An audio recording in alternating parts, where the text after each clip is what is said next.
Good morning. Good morning. I noticed the calendar says it's fall, but it sure feels like it's still summer out there, doesn't it? Welcome, friends, to our spiritual home, the Unitarian Universalist Church of Tarpon Springs. My name is Elaine Brooks, and I am serving as worship associate today. I use she, her pronouns, and I'm a white, older woman with medium height with short brown hair and brown eyes. In honor of summer, I come from Connecticut, so I'd be wearing warmer clothes now if I was back home. So I'm wearing a nice flowered, light shirt with green pants. We are a church of many welcomes, and we offer a warm welcome to all of you. And I'm seeing new faces, which is wonderful, and also faces that I've come to know in the past year. This is a liberal community for all ages, promoting spiritual growth, social justice, and the arts. To learn more about events, our church calendar is on our website, uutarpon.org, or we'd be happy to talk with you during coffee hour. Our children, when we have them, are with us during the beginning of the service. We have faith formation programming available with our gifted leaders, Jami and Anna, and children gather with them after the story. If you would like more information about our programming, please talk with Reverend Kristina or Jami after the service. For those present with us in the building, we have connection cards, which you will find in the pews, available in the pews near the hymnals. If you fill one out, we will be able to keep in touch with you.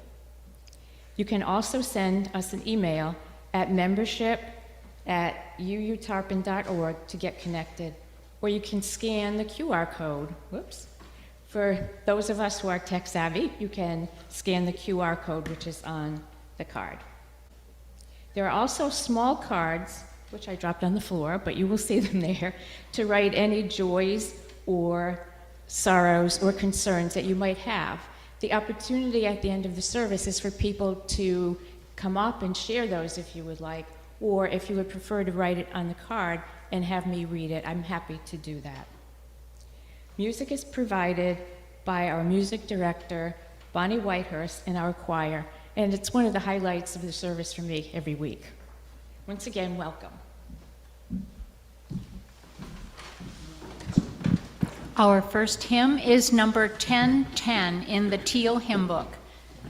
1010. Oh, we give thanks.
I am the Reverend Kristina Spaude. I use she, her pronouns, and am a white woman.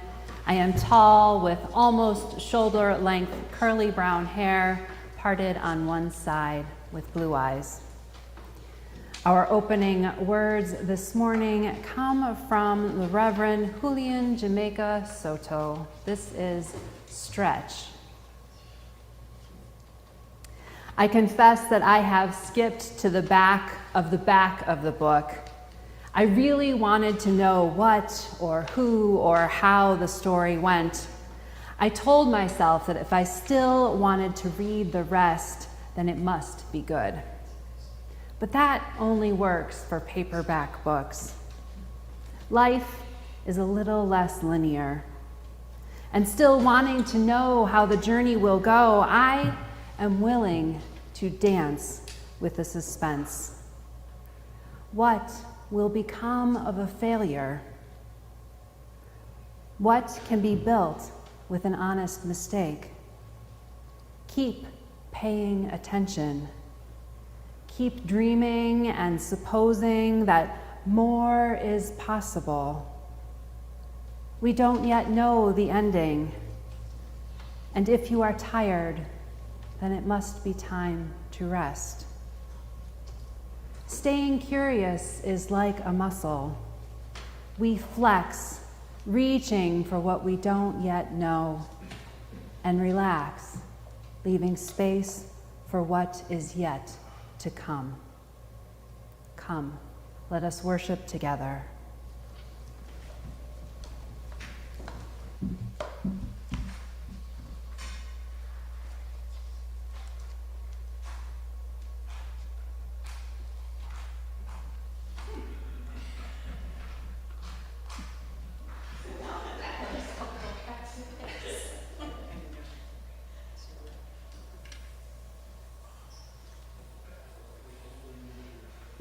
Watch people struggle with this, and now I have my turn.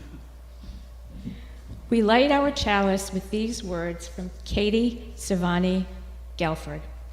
We light our chalice as a symbol of gratitude as we celebrate the abundance of our lives together. In this sanctuary, we harvest bushels of strength for one another and offer our crop with the hands of compassion and generosity.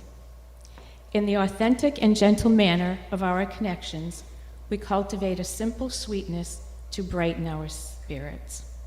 May we be grateful for the ways we nourish and uplift each other, for it is the sharing of this hallowed time together that sustains us.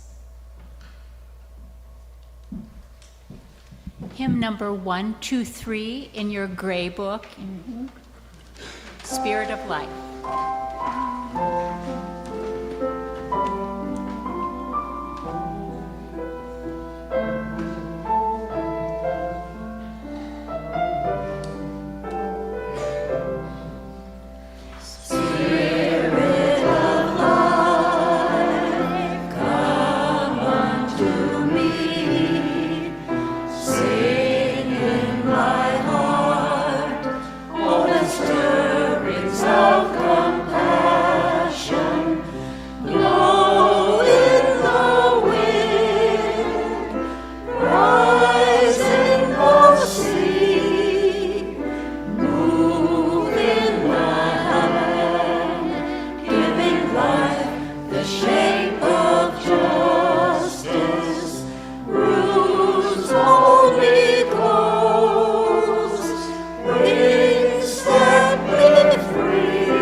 So this morning, I had really hoped that one of our children would be able to participate in doing the story this morning, but he is not able to be here. And so instead, he and his mother have offered us a video. Alex is one of our longest term children and has been growing up in this church, and he is just a remarkable, delightful young person. He has been volunteering with a community garden in St. Pete with his parents for a number of years now. And because our theme this month is generosity, I was hoping that he would engage the question of why he does this, because I think that it comes from a place of having a generous spirit. And so now, here is Alex.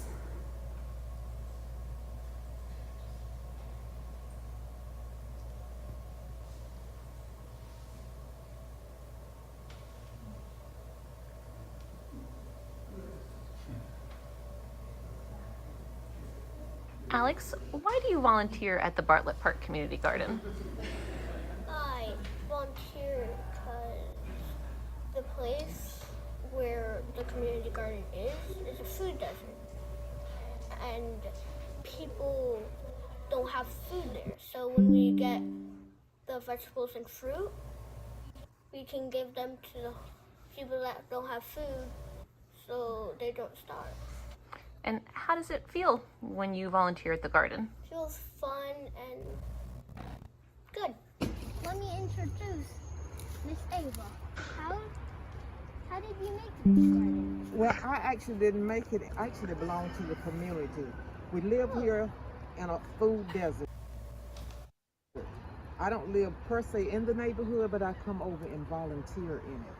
Oh. Yeah, this garden provides a lot of food for the surrounding community and further out. Also, it provides food for the food pantries and the Enoch Davis Center, where a lot of senior people come there.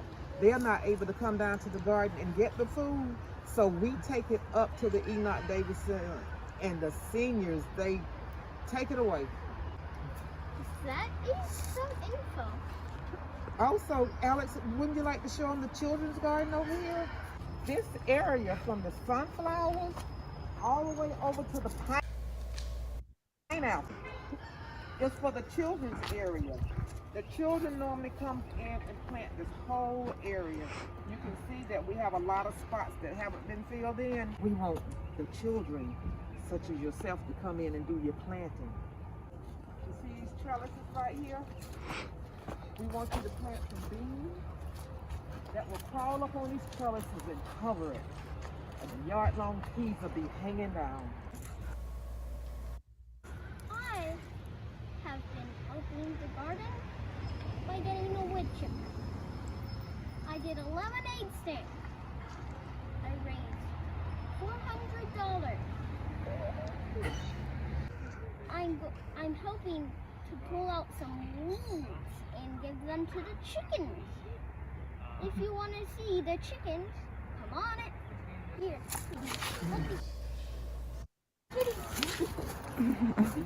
That's the garden kitty.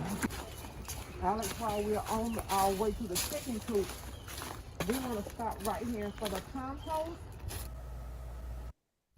Because we want to tell them this is why we need that wood chipper.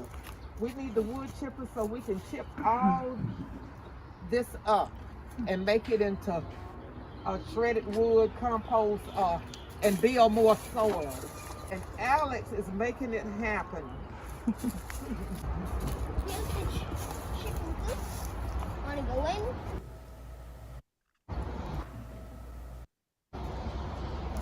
in? Now we're in the chicken coop. Look at all the chickens. Alex, would you like to give them some corn so they can see how the chickens run out?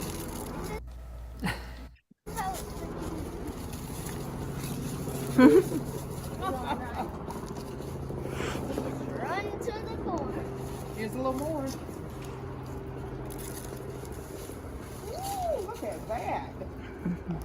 Wonderful, beautiful chickens.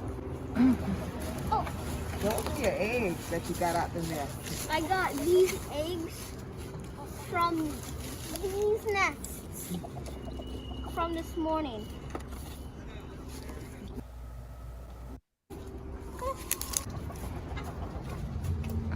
Oh, there's a chicken right there, and there's a chicken right there. Please. So the audio wasn't really strong, but Alex created a lemonade stand. He made $400 for the community garden. The bulk of this video where you see the tour of the community gardens was done about 2 years ago as part of a project when he was in the first grade. In case you are wondering, I know the suspense is great on whether or not they did get a wood chipper, but they did in fact get a wood chipper, and they got all of that debris taken care of. Alex continues to raise money for the garden in general and loves getting to go with his parents. You may see our budding entrepreneur from time to time, especially during the social hour, currently trying to sell bracelets. that he is using to raise additional funds for the community garden. We will sing the spirit of our children out. We do have several. They are just in the room because they're all small. And one of our parents will return in place of that. So we will sing hymn number 413, Go Now in Peace, in the gray hymnal.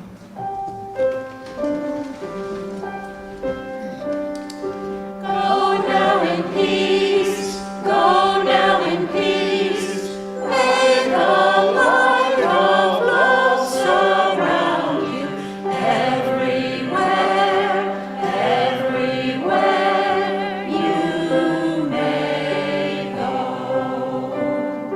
Go now in peace, go now in peace, go now in peace, go now in peace. May the light of love surround you everywhere, everywhere you may go.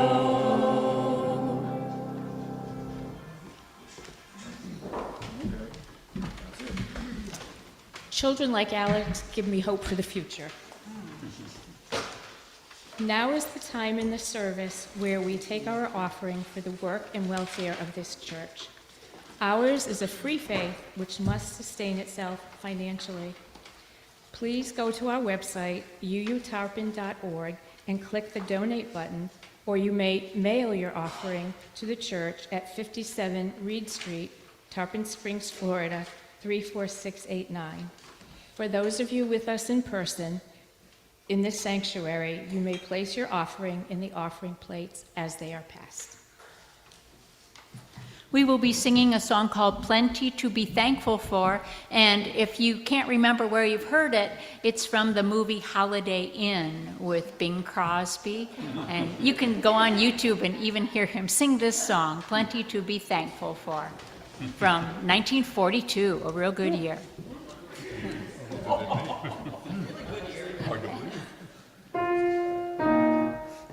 me see.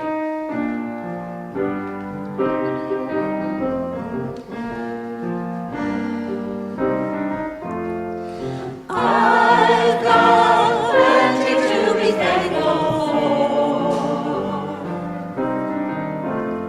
I haven't got a great big yacht to sail from shore to shore.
Before our time of meditation this week, I thought I would offer some words.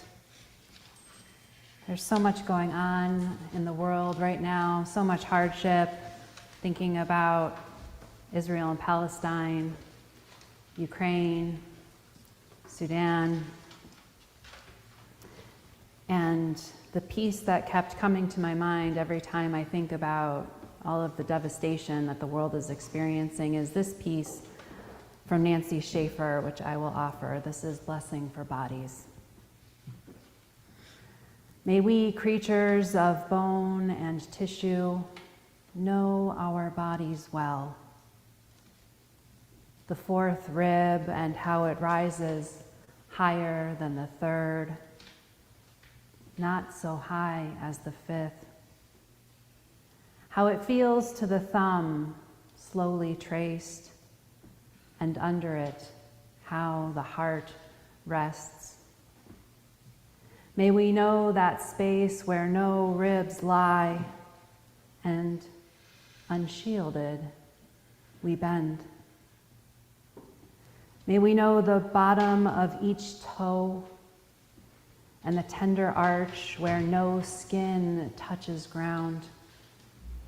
Also, skin smoothed by clothing. May we know the quick curve of the head before it sits on the spine, and the tiny hollow just behind the ear. The length of the forearm lifting food to lips, and how lips become a circle, waiting. And knowing this, cease our study of war. I invite you now to take a moment with us in silence, settle into yourselves and your seats. Take a few deep breaths deep into your belly if that is comfortable for you.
Our reading this morning comes from a newsletter from another UU church. This is from Brittany Crawford, Director of Administration for the UU Congregation of Asheville. She opens with this quote from Steve Larson: "Generosity costs us something, and it is because it costs us something that generosity is actually meaningful." The question of what makes a meaningful life is one we've all explored. It's at the heart of every religious and philosophical tradition. Of course, that question contains a multitude of responses. We are born into families and identities that shape how we make meaning in and of our lives, and our experiences along the way may redefine for us what is meaningful. When I saw Steve Lawson's email in my inbox, the subject line read, "The ultimate gift is a life of meaning." It was intriguing enough to open his monthly blog post, but I did not expect his opening sentence to read, "Generosity is directly connected to meaning." He argues that every choice we make comes at a cost to our lives. And because generosity costs us something, it inherently holds meaning. If we follow Lawson's premise and what we give is an avenue to meaning making, then the reverse may also be true. Perhaps we discern what is meaningful to us by examining where, what, who we are generous towards. We might examine questions that ask us how we spend our time, where we give our money, and who receives our gifts as a way to understand what gives our lives meaning. And in this examination, we might find a discrepancy between what we believe is meaningful and how we spend our days. Often when we talk about generosity in congregational life, we're almost exclusively referring to money. And yes, money matters. How we do our work depends on it. However, generosity in congregational life also involves the giving of our time. What we give our time to is not just what interests us, but what we find meaningful.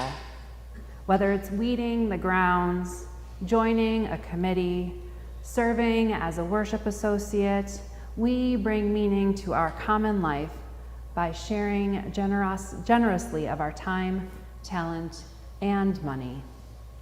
And she closes with an invitation to explore meaning making in the life of our congregation through generosity.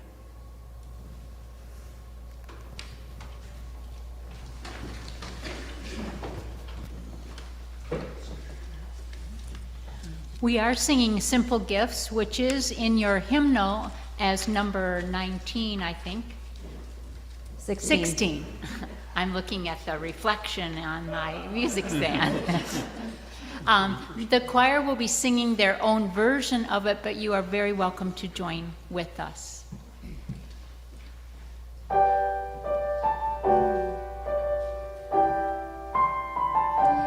Tis a gift to be simple, tis a gift to be free, tis a gift to come down where we ought to be. And when we find ourselves in the place just right, 'twill be in the valley of love and delight.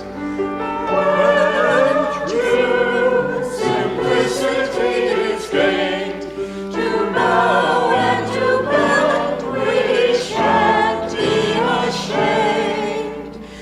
To turn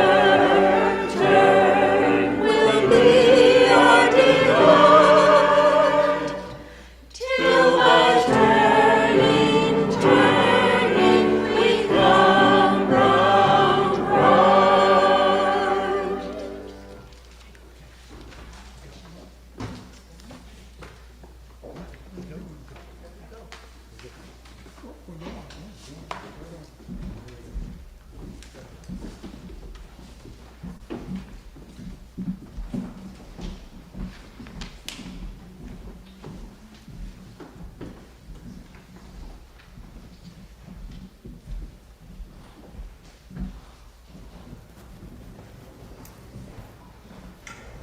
So we started doing these experimentations with worship about a year ago, where I've invited someone from the congregation to reflect on our monthly theme or some other thing that seems worth reflecting on during worship with me, and they've gone pretty well. So I have asked Mark Hopkins if he would participate in this exercise with me again, and he sent me some draft questions about 2 weeks ago, so it's basically like it never happened, and he's going to ask questions today that I'm going to answer. Thank you. Glad to have this opportunity again. I've enjoyed it before, and so have several other congregation members. Just so you know how it goes, when she gives me the theme and the opportunity, I write feverishly a bunch of questions, because I love questions. And then I consult a magic 8-ball. Which ones of these should I ask Reverend Kristina? And I send her a few, and I keep a few, and I make up a few as we go along. But I'm going to start with one that's probably familiar. Author Kaitlin Curtice, whose book, Living Resistance, was the focus of one of our previous conversations, devotes an entire chapter in the book on living resistance to generosity. So I'll quote Kaitlin Curtice. She says, "Generosity is based on the idea and embodiment of giving more than is necessary, of your time, your energy, and sometimes even your money. Generosity is a form of resistance in the world that connects to our sense of belonging and to the work of storytelling. This way of being in the world has ripple effects outside our particular circle and even our particular lifetime." So the question is, first, let's take a look at her definition, giving more than is necessary. How does this fit with your working definition of generosity? I love it. I love that idea of giving more than is necessary. I will say that it brings me a little pause because I know that there are also people who give too much. People for whom a rest and a break is a really important thing. There are several of you, at least several of you here, that I think take some breaths, make some space. You don't have to, it's not your obligation to save everything. But otherwise, I think it's lovely, and I may start adopting it in my own thought practices around what generosity means. That giving even just a little bit more than is necessary to participate, to engage, to want to help create something that is larger and more meaningful. Yeah. I had a work colleague once, she was from Cajun country, and she referred to the term lagniappe. Does anyone know that? Apparently it means giving a little more, like baker's dozen. Back to her notion of generosity as a form of resistance. How does that resonate with you?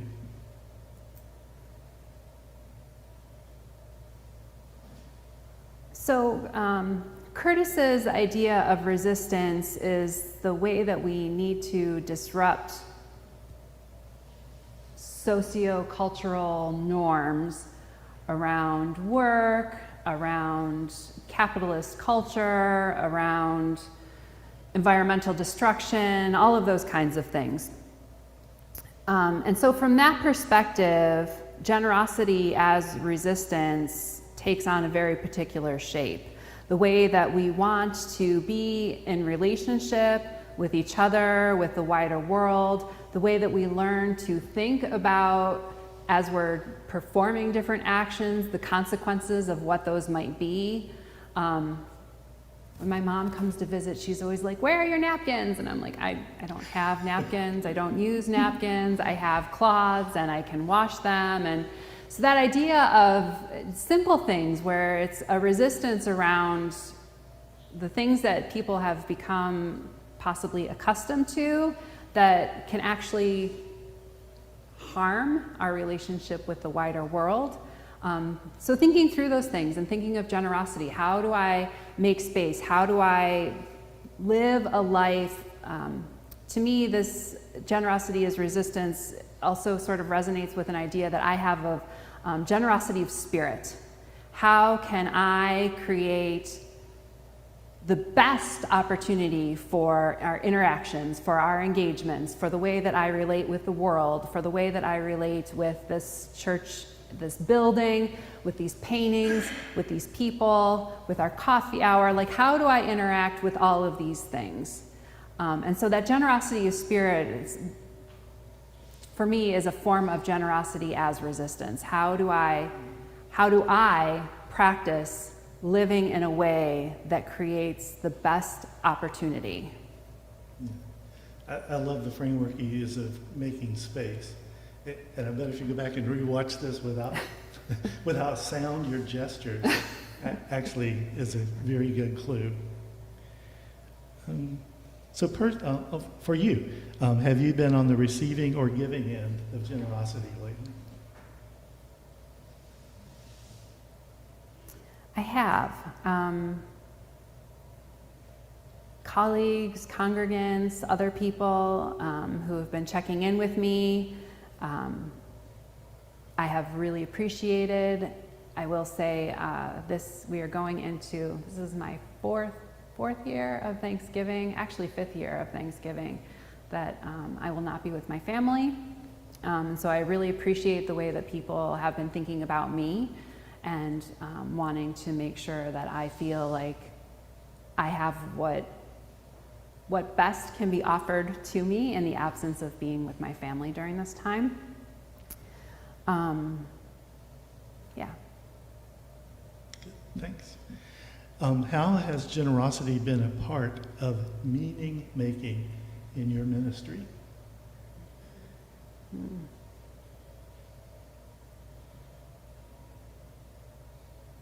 That is a rich question.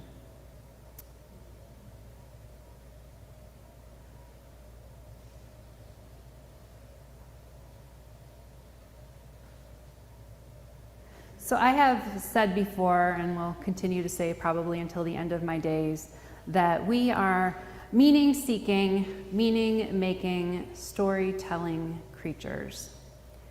And I came to that not only in my formation, but specifically as I was doing my work in hospital chaplaincy. So my understanding of what people are, what humans do, we are meaning-seeking, meaning-making, storytelling creatures. And what's important about that, I think, thinking about generosity, is understanding that we have narratives, we have frames that we use to tell ourselves about the world and how about our interactions with others, with ourselves, with the voices in our heads, and with everything that is around us. And we operate through these narratives. If one of the primary narratives is around generosity, then it shapes how we experience the world. It shapes how we want to interact with the world. Are we thinking that other people are good and kind and want to be of service? We thinking that people are curmudgeonly, grumpy, and don't want to be bothered with anyone, right? So like that changes how you experience your interactions, how you engage with different people, who you might actually reach out to. And so I think generosity is another frame within that idea of how we engage the world is an important one. And so how has it shaped my ministry? Again, wanting to make space, asking questions, being curious, allowing people to do what they feel like they want and need to do, and helping shape that, helping direct that in a way when it's needed or desired. That's one of the ways that it shows up in my ministry. Yeah, because you mentioned keep doing it. Because you mentioned storytelling, folks in this room, at least some of them will relate to the cartoons that used to have two characters on your shoulders. Yeah. Yeah. So as you're doing it, one character saying, "You have enough. You have enough. You can be generous," and the other one saying, "No, no, no. You don't have enough. It's scarce. Don't give it away. You know, love. You give some love away, and that'll come back." Yes. Speaking of love, you probably got in your inbox this week an email from UUA saying that the proposed Article 2 values are in the next stage, ready to review form. And one of the 7 values is generosity. And the quote in the proposed Article 2 is this: "We cultivate a spirit of gratitude and hope. We covenant to freely and compassionately share our faith, presence, and resources. Our generosity connects us to one another in relationships of interdependence and mutuality."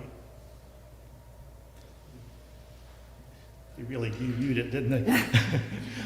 What about this statement rings true for you? I'm so excited about the Article 2 revisions, and I'm going to ask because I need to see it.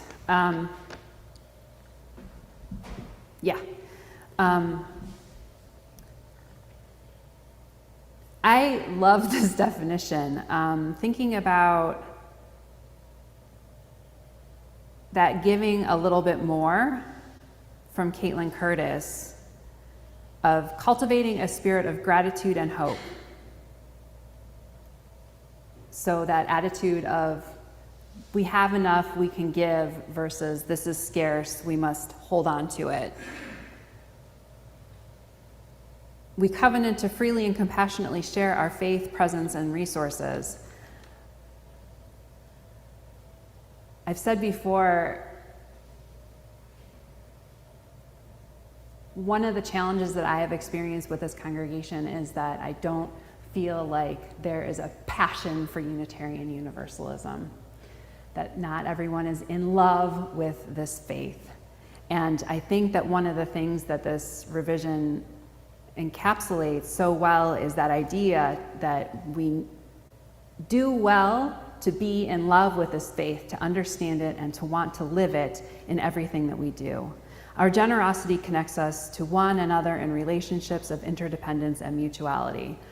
I also really love this part. Of course, we have a lot of tradition with the current 7 principles around the interdependent web that connects all of life. And that's important, but I also really appreciate the inclusion of mutuality as part of the way that they frame this, because mutuality gives us a sense of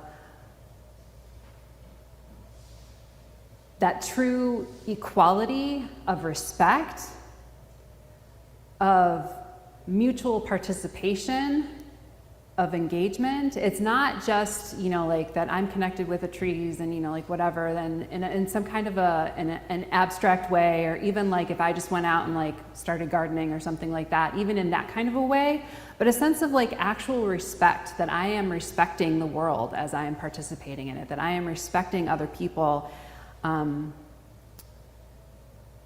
That sense of mutuality is just, it's really important. And I think that sometimes we can get really distracted by different parts of our identities, people who have more education than others, people who have more privilege than others, people who have more money than others. And that sense of mutuality sort of tries to flatten that and put everybody on the same playing field, so that when we interact, we're interacting from a space of truly of our humanness, as opposed to just all of the other things. Not that all of the other things can't be important, because they can be leveraged in meaningful ways, but that we're operating from a place where we're all people. So I'm really excited about it. Thank you. Yes, there were questions in the back. Thank you. I know. Is it always possible to be generous? I mean, maybe your bank account, time, energy, money is dwindling. Can it be possible to give in true times of scarcity? So for me, I would flip that question and say, if there is nothing to give, then the time is to be generous with yourself. How can I take care of myself? How can I wait out until the next check comes? What resources can I give to myself? And asking for help is a great thing. I don't know how all of you are, but I know in lots of communities and lots of individuals, asking for help is like the hardest thing ever. I have been participating in a community time bank and for years, and I still sit on the board of it, and the idea is that people are sharing their skills, their knowledge, their time with one another in a way to help build community. And it is the hardest thing. Like, people are always like, oh, I have so much to give. When they get on there, they want to like make all these offers of things that they're going to do. And we actually used to celebrate when we would do monthly potlucks. We would get everybody together and we would celebrate the people who were in the negative. people who had asked for more than they had been able to give, because it was like such an extraordinary thing. And there were never a lot of people. It was always like 1 or 2 people every month, but we always made a really big deal because it was like, what is important to understand is that if you're not asking for things, people can't give. And if, people want to give, but they can't give if you're not asking for something. So in order to make the whole thing work, people have to be having both parts, right? And so for me, thinking about that generosity of like, what if you're completely depleted? And this has happened. This is why burnout happens for people of all ages. That's a time to be generous to yourself and to ask and to practice asking for what you need. That's really good. I'm going to remember that one. Back to Kaitlin Curtice. She takes note of forces in our society that tend to push us away from generosity. I'll quote her.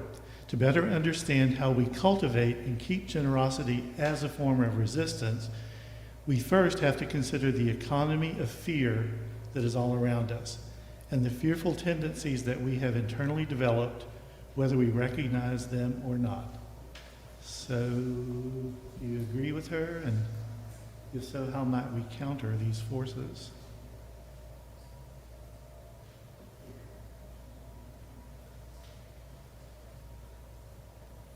One of the many challenges of living in capitalism is that it reinforces that sense of scarcity mentality. The idea that if I have something, that I need to hold on to it. And I know some of this, there's generational stuff in there too, thinking about my grandparents who were born before the Depression, and so had tons of paper towels, hundreds of rolls of paper towels in their basements and that kind of thing. So I know that there's other things, traumas that can happen that sort of reinforce that narrative. But there's also the idea that what you have is yours and belongs only to you and isn't meant to be shared. And that sense of ownership sort of reinforces that scarcity mentality that so many people live with and practice. From a young age, my grandparents, my mother's parents,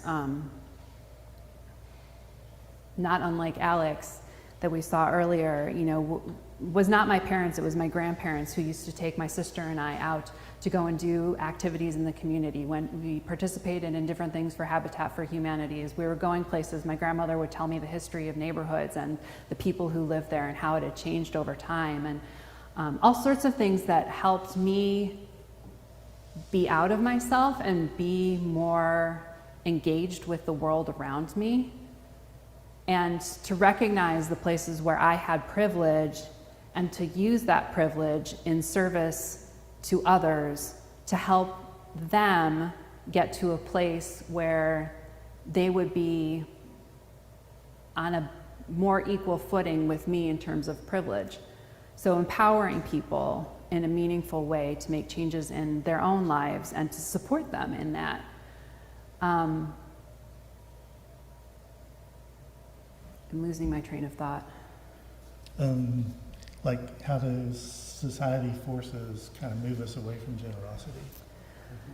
So Americans are in many ways very hyper-individualistic. I worked in the VA for years and saw that all the time in a military setting where people are, they're trained only to rely on themselves, and the assumption that all you have is yourself is not a healthy one. We are social creatures into our bones, into our veins, in our blood. Everything that we do, we are meant to be in and with other people. And so that idea of always having to rely only on yourself really prevents us from engaging in more meaningful relationships.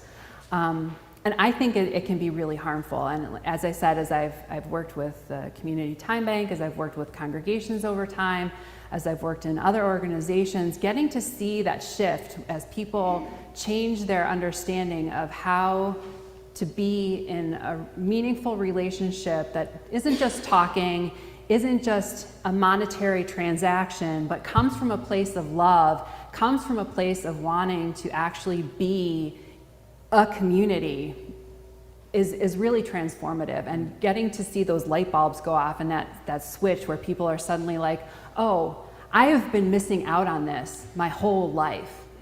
And for them to also be processing how challenging that is, that things have gotten to where they have only been practicing living in a particular way, it's really amazing. As before, I noticed Yeah. the clock here, it's 11:25. You want one more, two more, 10 more? One more? One more, okay. So in this book by Kaitlin Curtice, which I keep referring to, Living Resistance, she concludes each chapter with a resistance commitment. And so the chapter on generosity, here's the resistance commitment. Think of a time when someone was generous toward you. Maybe through their time, money, or other gifts, they shared something sacred with you. How did it change you? How are you tapping into generosity and leaving fear behind in your own life? How can you displace fear and share generosity with someone else?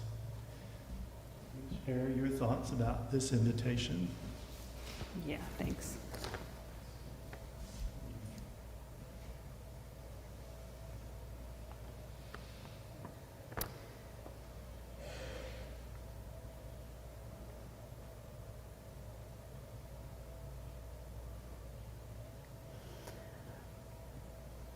I think that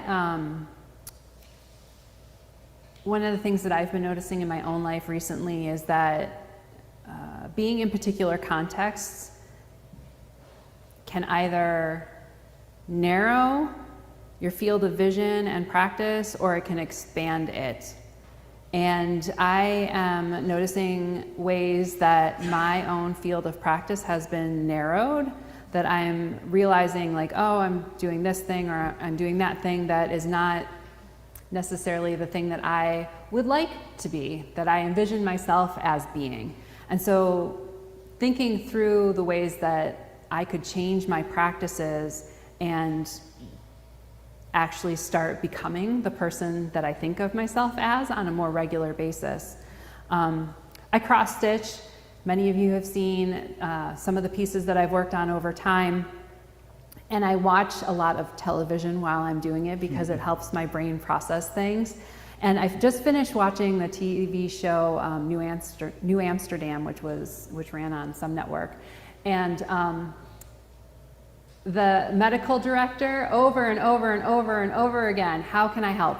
How can I help? How can I help? Just there's so much generosity in that question because it leaves so much space for the other person to come with whatever it is that they need. And so I've been thinking like, okay, so reframing myself and broadening that frame that has gotten so narrowed of how can I help? I really also appreciate that question because it doesn't come with expectations about what form the help takes or what it looks like. It's just an open question that says, how can I help? As in, what do you need? You tell me what you need so that I can offer something meaningful for you. So that sort of ties in all of those things. Thank you. My thanks to you for generously sharing. Thank you.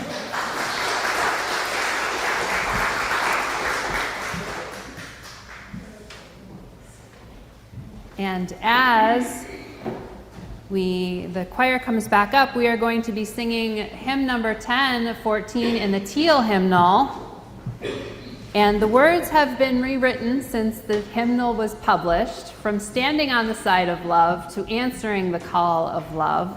So give it a whirl with answering the call of love as the words.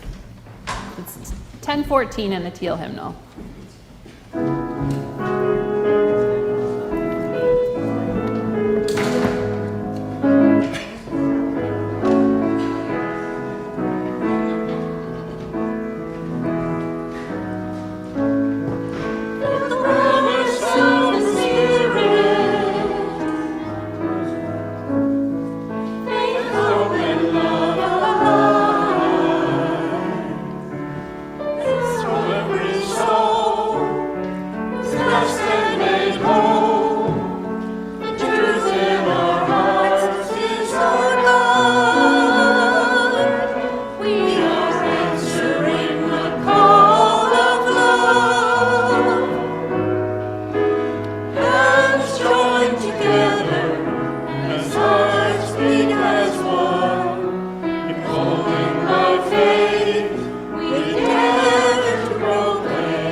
Our closing words come from Jean Harrison Newyar, who has written in The Gift of Faith, "In the lore of ancient China, there is a story of a philosopher who was asked, 'Where is the road called hope?'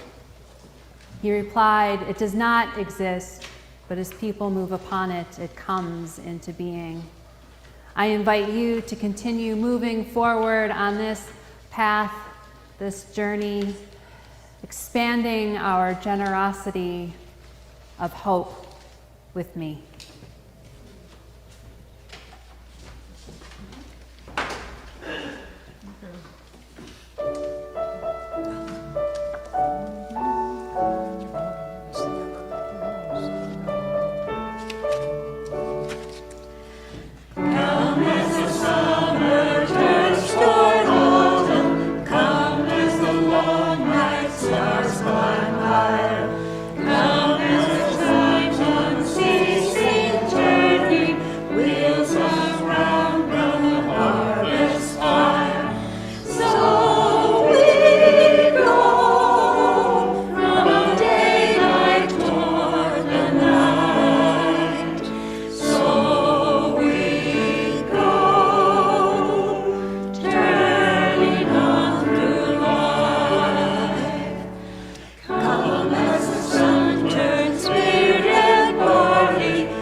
We hope that you have found meaning in today's service. I know I certainly have.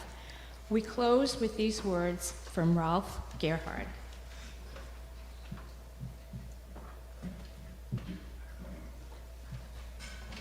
We extinguish this flame, a mere wisp of matter in process, almost as insubstantial as the thought of it. Yet our civilization has harnessed the power of such a flame to drive and shape a new world. So may it be with the power of our thoughts, that in truth and love they may drive and shape a new world.